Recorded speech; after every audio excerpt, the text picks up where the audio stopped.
உலகத்திலே நல்ல வேலை எதுன்னு உங்களுக்கு தெரியுமா? ஐயோ இன்னைக்கு திங்கக்கிழமை அப்படின்னு புலம்புறவங்க தான் அதிகம். கட்டாயத்தின் பேர்ல வேலை செய்ய வேண்டியதா இப்போ இருந்துட்டு இருக்கு. விஞ்ஞானிகள் இப்போ எந்த வேலை மகிழ்ச்சியை கொடுக்குது, எந்த வேலை அதிருப்தியை கொடுக்குது அப்படின்றத ஒரு ஆய்வு பண்ணி கண்டுபிடிச்சிருக்காங்க. எஸ்டோனியாவின் டாட்டு பல்கலைக்கழக விஞ்ஞானிகள் ஒரு ஆய்வு பண்ணியிருக்காங்க. சுமார் 59,000 பேரிடம் இருந்து 263 வெவ்வேறு தொழில்கள் இருந்து தரவுகளை ஆய்வு பண்ணி இருக்காங்க. வேலை, சம்பளம், ஆளுமை மற்றும் வாழ்க்கை திருப்தி தொடர்பான கேள்விகள் அவங்க கிட்ட கேட்கப்பட்டிருக்கு.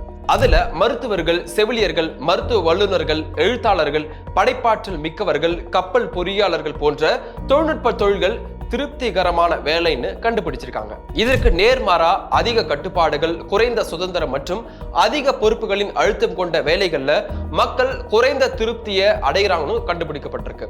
பாதுகாவலர்கள், ஓட்டல் பணியாளர்கள் மற்றும் விற்பனையாளர்கள், கணக்கெடுப்பு நேர்காணல் செய்பவர்கள், தபால்காரர்கள், தச்சர்கள் மற்றும் வேதியியல் பொறியாளர்கள், போக்குவரத்து மற்றும் உற்பத்தி தொடர்பான வேலைகள் திருப்தி இல்லாத வேலைகள்னு இந்த ஆய்வுகள் சொல்லுது.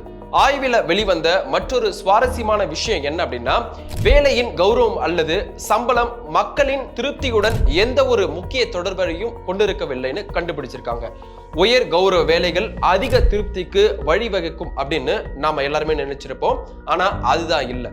சுய தொழில் செய்பவர்கள் அதிக மகிழ்ச்சியுடன் இருக்கிறாங்க. அவங்களோட வேலையில கட்டுப்பாடு மற்றும் நெகிழ்வு தன்மை உள்ளது அப்படின்னு நிபுணர்கள் சொல்லியிருக்காங்க.